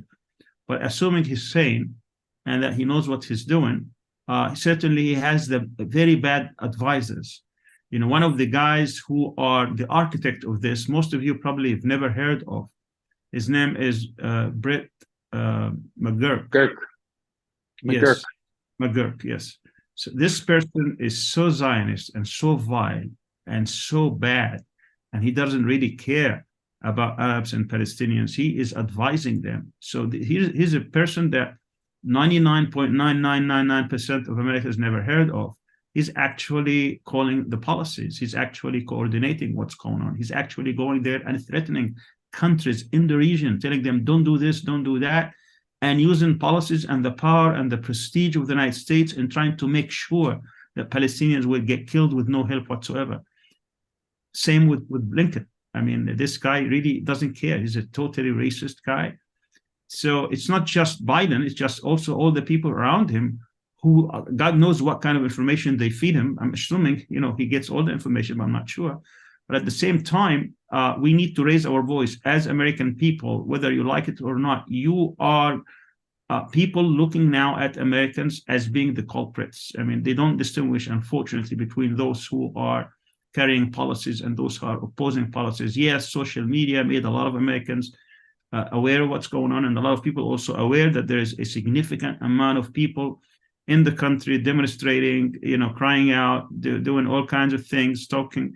But at the end of the day, it's done in your name. This is your funds, your money, your weapons, and your diplomacy, your officials. And, my fear, all my children live in America, my grandchildren live there, that this is going to be a payback. And I don't want to see that. I don't want to see another 9/11 aftermath. We lived through this. This is very difficult. And as this continues and people identify this as being an America that is waging war, not just Israel, they would be payback, blowback at one point. And this is going to be devastating for everybody. So what this current administration is doing, I don't think they are thinking through all the consequences. They are just giving carte blanche, green light for Israel to do this genocide. I mean, it's just every day you think, okay, maybe they will wake up and say enough is enough. No, it's worse than the previous day. So there has to be more demonstrations and more pressure on these officials. Thanks, Sami. Okay, thank you, Ray, and thank you, Sami. I'm going to ask one more question, and then I'm going to read a question from Richard in the chat. Professor Al-Arian, the president of Turkey, Erdogan, he's had some very strong rhetoric. I'm wondering, and a lot of people are wondering, apparently there's these pipelines that run through Turkey that transport oil and gas energy to Israel. And people have asked, why has Turkey not shut off these pipelines to Israel to put more pressure on Israel? Very good question. And I keep telling you that the foreign influence that exists across the Muslim world and across the world in general is very strong. The US has several pressure points on Turkey. And I'm disappointed as much as anybody else that Turkey is unable to stand for these pressures. Let me give you 3 examples, but there are more. A few years ago, Trump, with one tweet, he said, I'm going to destroy Turkish economy. Within one day, the Turkish lira plunged about 40%. Why is that? People say it's not just because of the tweet. It's because of policies. The current government of Turkey pursued a policy of economic growth through acquiring foreign debt. Now, let me tell you that this foreign debt is not against the government. That is, the government is not the one who's borrowing. It is private companies. That's why you saw tremendous growth in Turkey based on this, to the tune of about $400 billion in a matter of about 15 years. Now, you get some time where you don't have to pay, but due date is going to come eventually. But the government only guarantees that when the time comes, it will provide foreign currency, meaning you pay in liras, which is the Turkish currency, and you give them back foreign dollars and euros to pay back. Now, if you don't have these, what happens? You have a problem. So what you do, you try to go and reschedule these loans because you don't have enough from tourism because of the pandemic or from exports and what have you. So you try to reschedule these banks. Now, who controls these banks? These big countries, the United States and others. So if you're going to upset the US, because if you upset Israel, you pretty much upset the US, then you're going to have to pay a price. And the lira now is at its lowest time in 30 years. Today, $1 is about 30 liras. I came here 8 years ago, it was 2.4. So you could see it lost about almost 14 times. And most of it just in the past 3 or 4 years. Now, on top of that, you have a problem with oil energy. And Turkey is has very scarce energy sources. So they discovered this huge gas in the Mediterranean. Turkey has the largest coastline, all right? Yet it was denied in a treaty of 1923 about 2,000 islands of its territory. They gave it to Greece, even though Greece is hundreds of miles away. All right. So Greece is saying, I have an economic zone of 200 miles. So it's claiming all this gas. Then it went and signed a treaty with Israel, Egypt, and Cyprus. Israel has the least coastline, and it's getting the lion's share of this gas because of the foreign pressure, including the US and Europe. Turkey is totally denied any of that gas, even though it has the largest coastline. So recently it was trying to open up to the West and Israel, hoping that somehow it's going to get some kind of this. It has a bill of about $80 billion a year, and it doesn't have much, as I said, and therefore it was trying to appease these countries, hoping to get something. But the most important problem, which was created by the United States for Turkey, was in the northern Syria, in southern Turkey, because Turkey has been trying to take more of an independent foreign policy. What the US does when someone tries to do that is it creates enemies for them. So the US was looking around and couldn't find a suitable enemy because most of the neighbors of Turkey are weak countries. Talking about Armenia or Greece or Bulgaria or Georgia or Syria, which is basically broken up, or Iraq. Iran is a different situation because America cannot control or does not control Iran. So what it thought of is that we're going to occupy northern Syria and say we're fighting Daesh, we're fighting ISIS. That's the excuse, the justification. So America occupied northern Syria. It built 13 bases there. There's no need for 13 bases. This is during Obama and then Trump. And then they equipped, armed, and trained 50,000 Kurds. They gave him all the oil. Most of the oil of Syria is in the northern part. They gave them the oil so that they become a viable entity, a viable state. Once you did that, this is the largest national security threat against Turkey. So Turkey made a 180 degrees return and said, oh my God, our country is about to be invaded or disintegrated, because there is a Kurd-Turk problem in Turkey.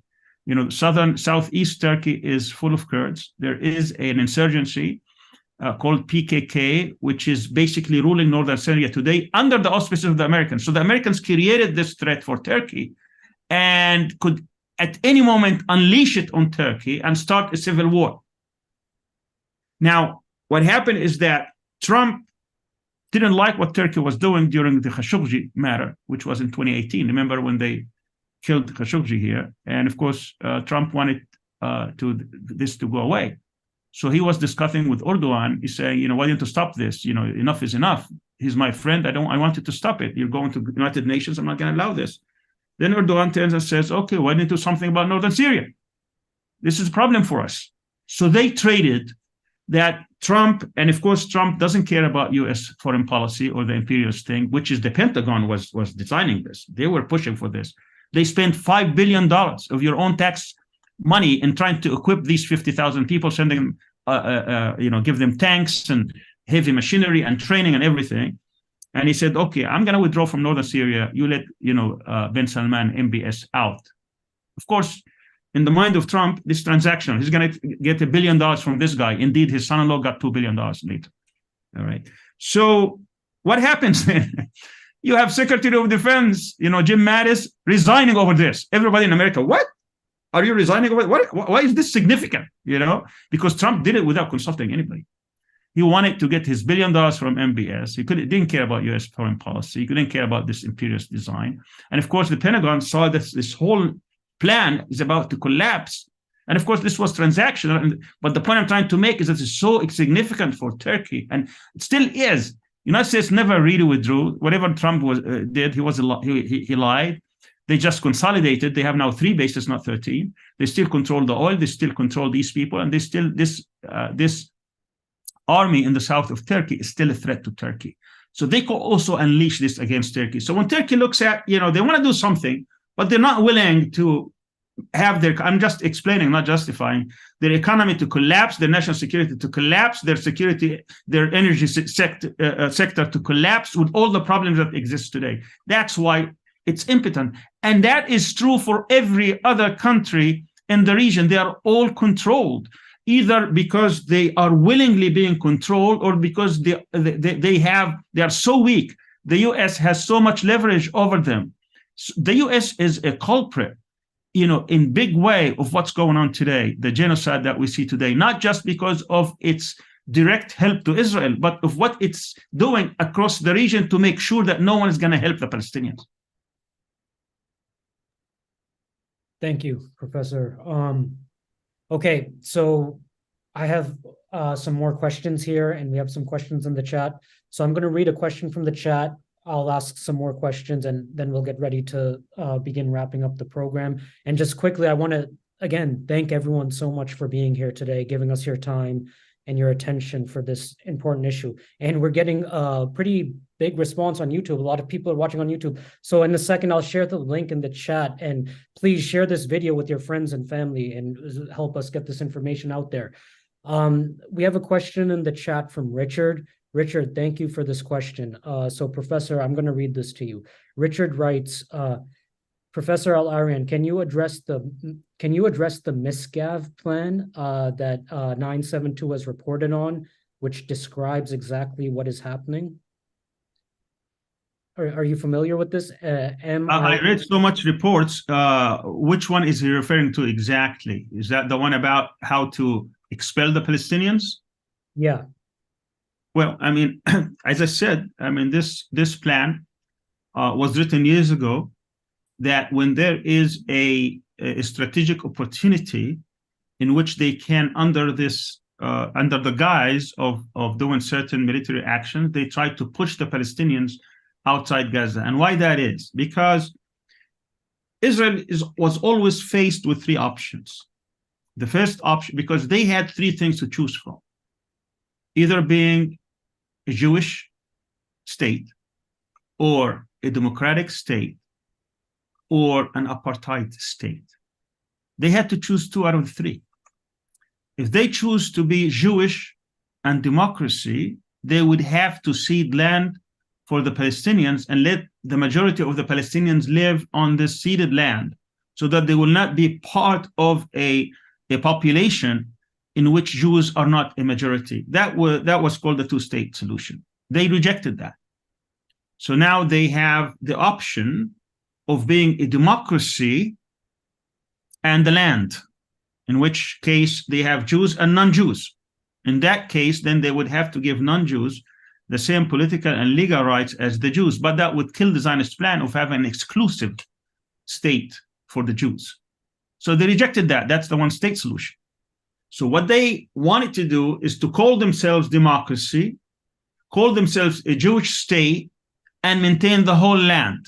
That means they have to exclude the Palestinians from having any legal and political rights. And that's an apartheid state. But they thought they had the fourth option. They thought we're smarter than that. We're going to have an apartheid state. These people will not be citizens, but we'll wait for the opportune strategic time in which we can displace them, kick them out, get them out. So they will no longer be in the greater state of Israel. They will no longer live in that part in which we call Israel, and therefore they cannot be counted. And then we will be majority. By the way, today, between the river and the sea, between the whole historical Palestine, the number of Arabs exceed the number of Jews. So we are already living in an apartheid state. These Arabs have no political rights, no legal rights. So the solution is to kick them out, displace them, but we cannot do that in front of the whole world. So what do? We wait for the strategic time in which there is a time of war, there's chaos, the people are looking somewhere else, then we can try to displace them. And that's what they're trying to do. But the problem is the Palestinians are too resilient, too steadfast, and they really are not willing to do this. They would rather die in their own homeland than to leave it and live in squalid refugee camps across the border. And that's the problem.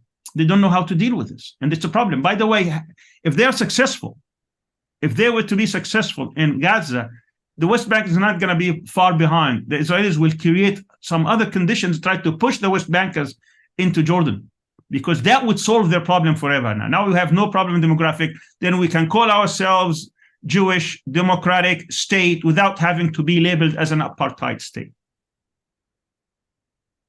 Okay, thank you. Thank you, Richard, for that question. So Professor Al-Arian, you spoke about Turkey in some detail. Could you also elaborate a little bit, talk in detail about, I'm going to list off a few countries and their their position and their geopolitical position in this conflict. Could you talk more about Egypt and Jordan and also Lebanon / Hezbollah? Sure. Let's start with Egypt. Now, we have to understand that within the Arab countries, there are regimes which are very much allied to the US/Israel camp. Within that, they will come Egypt and Jordan. Both of them signed so-called peace treaty. But when you look closely at the treaty between Egypt and Israel, you will know that this Egypt basically ceded sovereignty of Sinai in that deal. You know, a lot of people say, how come Egypt does not open the crossing between Rafah?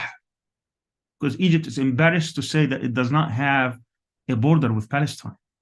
Because people talk about the ABC regions between Israel. You know, what Israel did in the Sinai agreement, in which it withdrew from the Sinai, it created 3 zones, A, B, and C.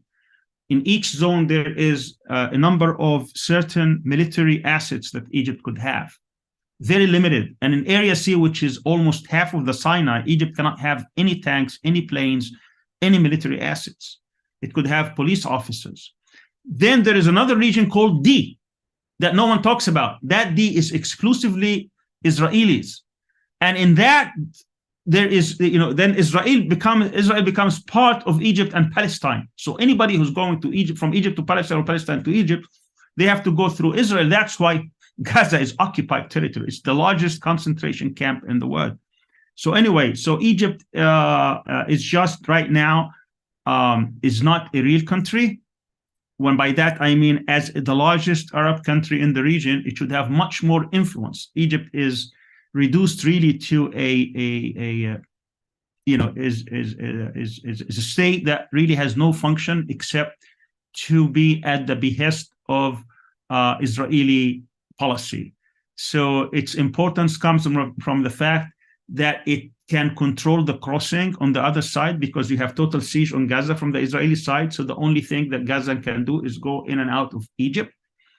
And that's why it gets part of its importance. But also for the United States, the fact that Egypt is being ruled by a military regime is very important, because if Egypt is totally free, then that means that it could actually lead the Arab world into something or some policies that would not be favored by US and US allies. So it's very important that it stays that way. Also, it controls one of the most strategic waterways in the world, the Suez Canal. And basically, Israel is trying to get also that part of Gaza, because they're trying to build the Ben Gurion Canal to replace the Suez Canal, but that's a different story. So that's about Egypt. You know, it's not really, it's not leading anywhere. Egypt has been, Egypt is no longer being set any kind of policies like what it was at one point in the 50s and 60s and early 70s.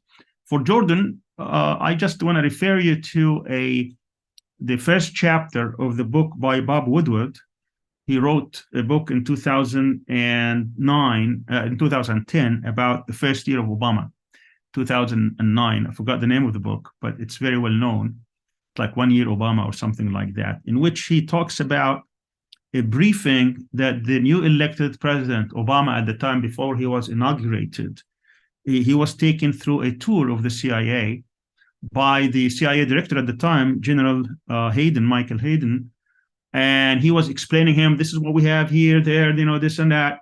And then he says, and this is quoted in the book, he said, as of Jordan, and obviously this came from Hayden himself to Woodward, as of Jordan, he says, we own it. We own it. So what Jordan is just a place where it's being ruled by the security services, by the intelligence services on the behest of the United States. The whole budget of the security of the intelligence services of Jordan is being paid by the CIA. Every single salary to every single agent. And that's what it is. And partly is to control, because the majority of Palestinians outside Palestine live in Jordan, perhaps as much as 2 million people. And therefore, they want to make sure that they have a very good hold on that. So, I mean, there is some maneuver that the US allows for some of these regimes so that they don't fall, but there are some parameters that they cannot cross. There are some red lines they can't cross.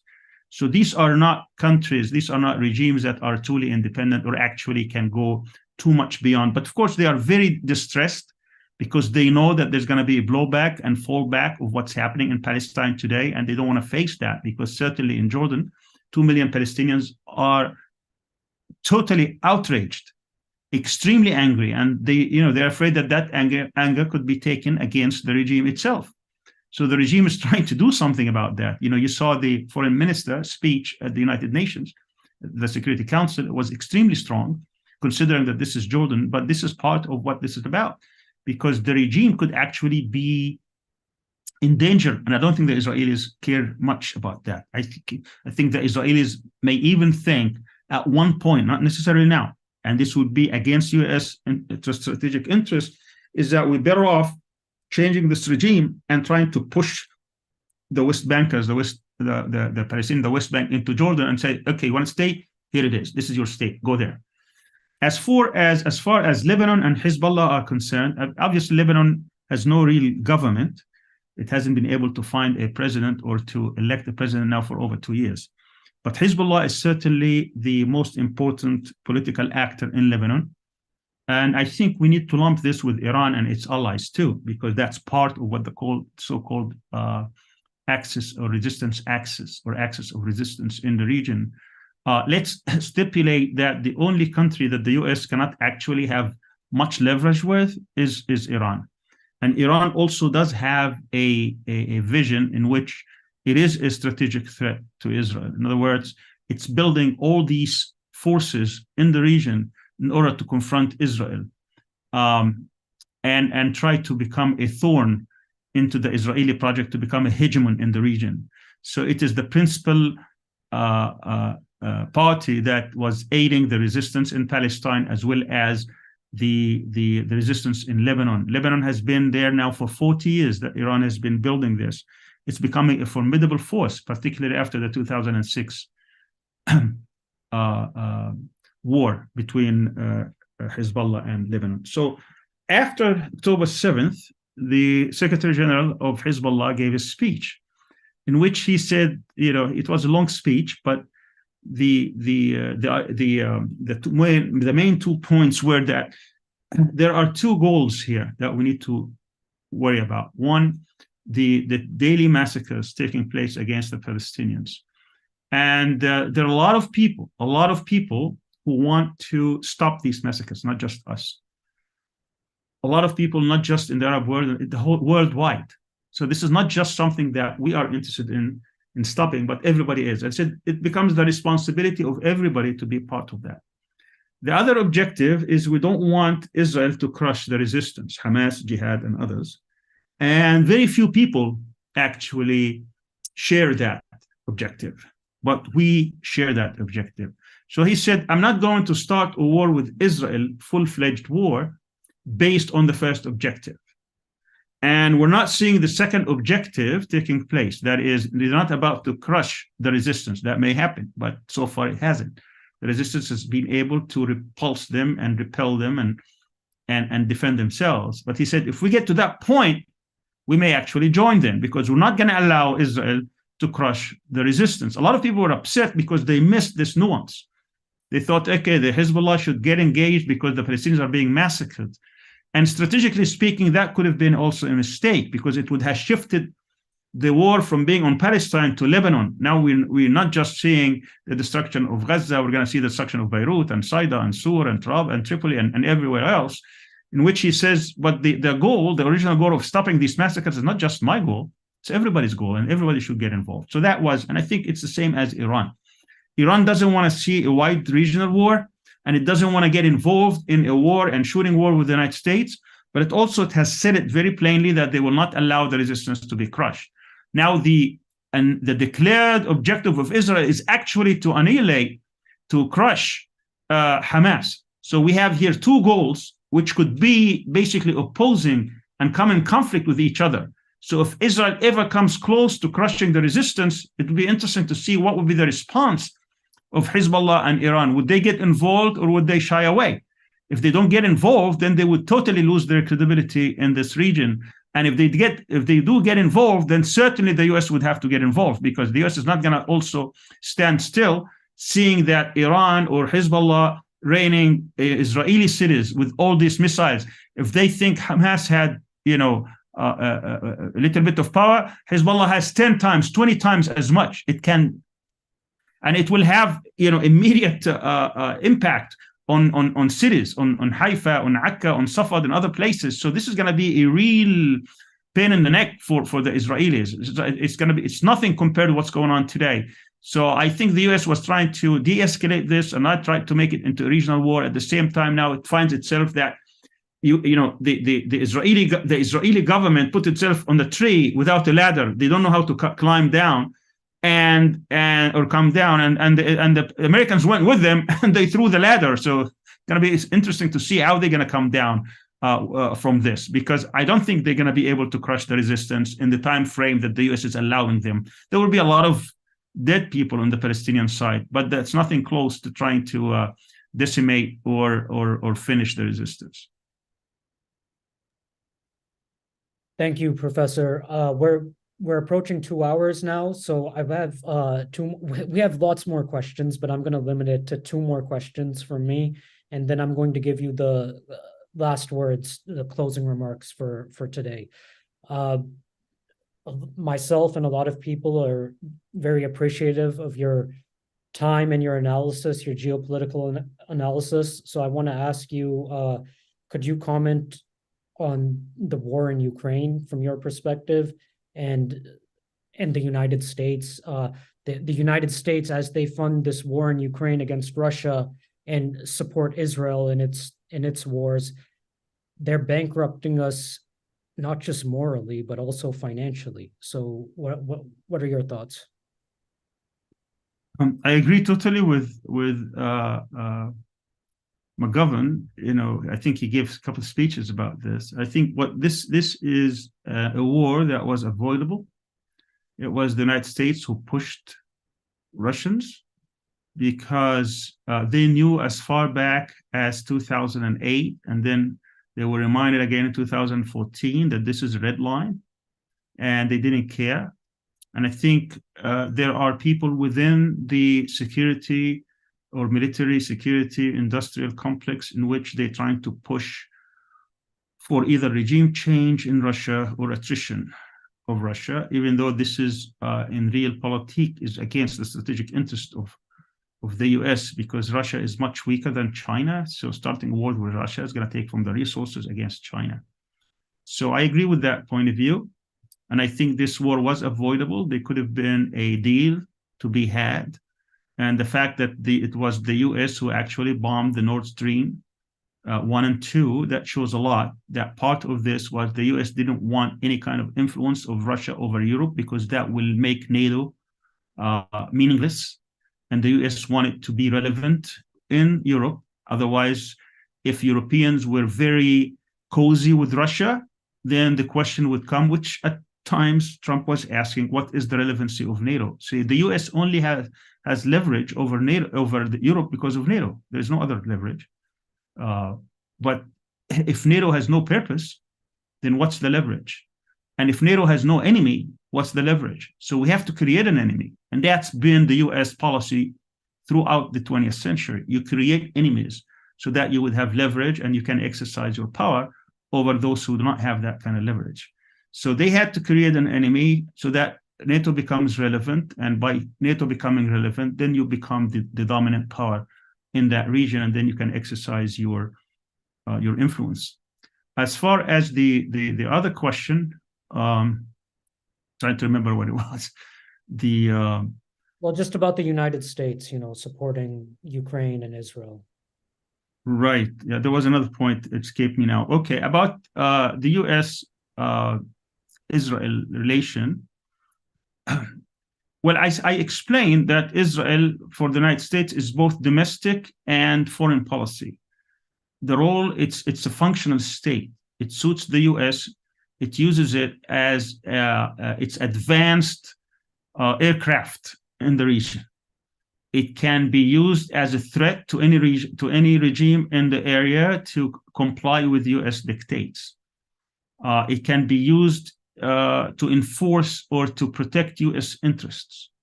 And it's been doing that. By the way, this kind of policy existed during Nixon. Nixon relied on Iran and Israel during the Cold War, during the time of Vietnam. But when the Iranian regime fell to the Islamic Revolution, 1979, the US found a void.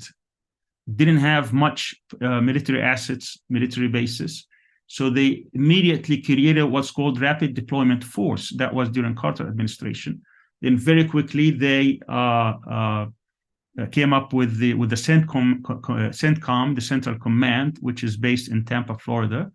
Under it, there are 22 countries, which is the theater, going from Egypt all the way to Afghanistan. All this area comes under it so that they can control this area through the military command. They do have some advanced military bases. The largest naval base outside the United States is in Bahrain.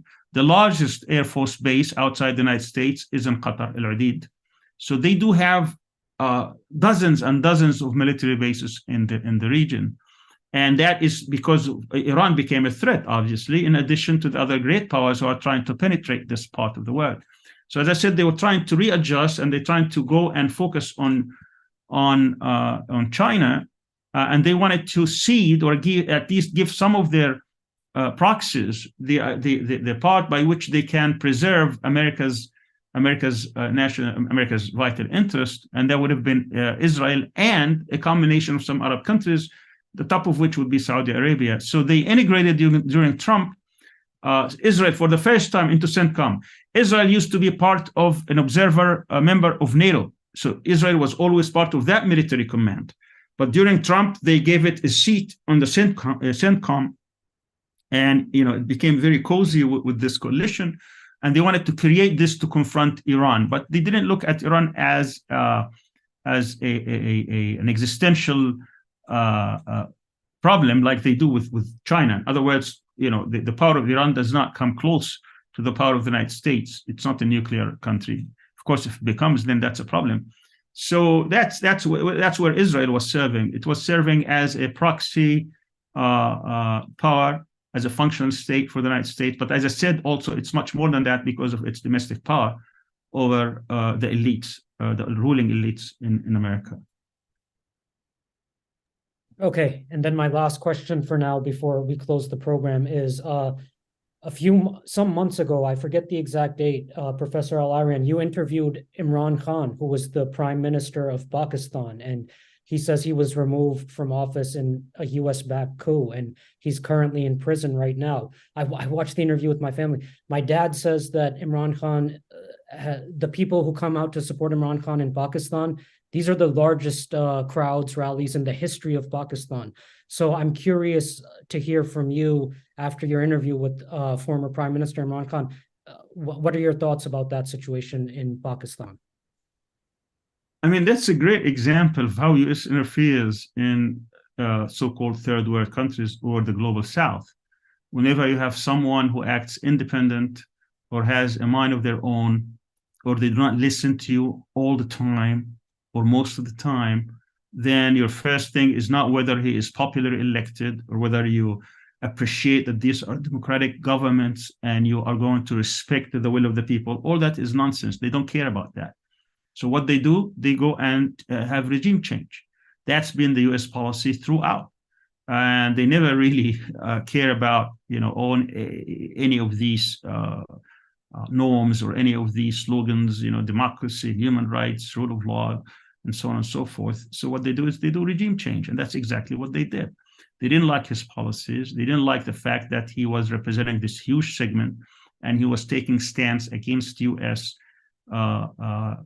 postures. He tried to close, and at one point he did close US bases in his country. They didn't like that one bit. He was taking stance against what the US was doing in Afghanistan. They didn't like that. He was taking some decisions economically and politically and strategically. They didn't like that. They tried to reason with him. They tried to get the army and the intelligence services to push him. He wasn't being pushed very hard. So the only option left was either a coup, a military coup, or a soft coup.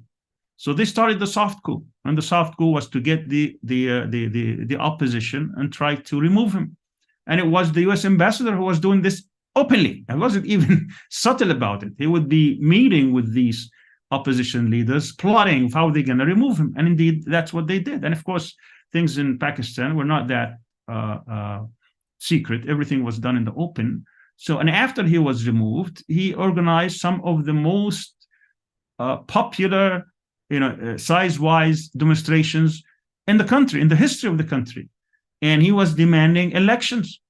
And had they allowed him to stay, he would have won the elections hands down. So what did they do? I mean, as in every other banana republic, you bring some charges against him and try to keep him in prison. And that's why he would be totally frozen out of the political fight, so he doesn't get reelected again. It's all orchestrated by foreign influence. That's why I say the single most danger threat to the global South, particularly Arab and Muslim countries, is these meddling of foreign influence, particularly the United States, and in our region, of course, of Israel, because Israel thinks it will never survive if we have democracy in the region, if we have unity in the region, if we have any kind of independence in the region. So we have to be under its thumb. Otherwise, it will perceive it as existential threat. That's basically the problem. Now, the question, that means it has to win every single battle until the end of days, or at one point it's going to lose one battle. Like the Crusaders, one point they came, stayed 100 years, and they had to leave. And that's what's going to happen eventually. This Zionist state, which I defined earlier, and by the way, a Zionist is not necessarily a Jewish person. You could be Jewish, you could be Christian, you could be Muslim, you could be atheist, you could be Hindu, you could be Buddhist, you could be anything. If you believe in that vision of the Zionist state, the exclusive state. So at one point, our goal should be worldwide is to dismantle this apartheid-like state. And Palestine today, you could see from demonstrations throughout the world, is the only issue actually today is capable of uniting every single person around the globe against these principles, principles of justice, principles of freedom, principles of independence, to be against supremacy, against exclusionary, against Islamophobia, xenophobia, all these things, all these ills in the world, people could actually unite against, this exploitation of people. So I think this is what we're going to have. We're going to have this movement. It's going to come slowly but surely. I think in the United States, this issue after October 7th has become an eye-opening to millions of people. And I've seen the polls. I mean, when did we see that people under 35 in the United States, the majority today, overwhelming majority today, are pro-Palestinian and anti-Israel, anti-Zionist, and anti-genocide? This is great hope I can see for the future.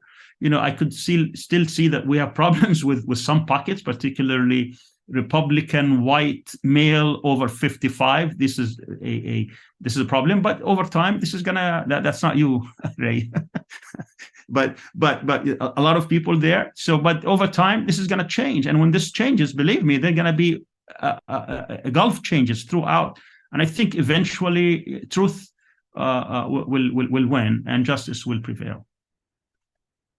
Thank you so much, Professor Al-Arian, for your time and your talk today. I see everyone clapping on the Zoom chat.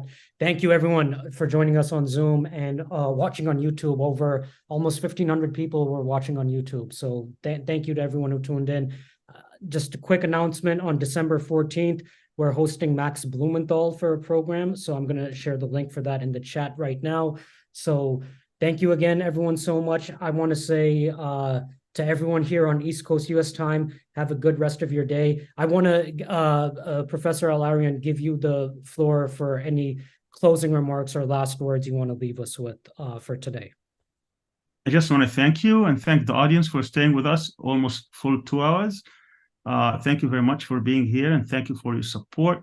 And I really love your church and love your community. And I always read your newsletters. MashaAllah, you're doing so much good in your area. And I hope that kind of activism and that kind of spreading awareness goes not just in Boston, in this community, but throughout the United States. I think what we need is a movement, a grassroots movement that could stop these politicians from basically playing with the lives of the people. You know, what's happening today is not a game. It's real. I mean, the suffering is real. And I hope that we're not going to stop until this war stops, that this genocide must stop. There must be ceasefire, and that we have to do everything possible in our power in order to stop this. And I can tell you there isn't, unfortunately, but that's the truth, is that it's the United States that has the power today to stop this. And that means the American people have the power, collectively speaking, if they can move and shake up the system and stand up to these tyrants and letting them know that this is not going to happen in our name, in the American people's name, because it is happening. And I'm afraid that if this continues, there will be so much bad blood. It will be very difficult to deal with. So God bless you all. And I hope that we don't tire until we get this war to stop.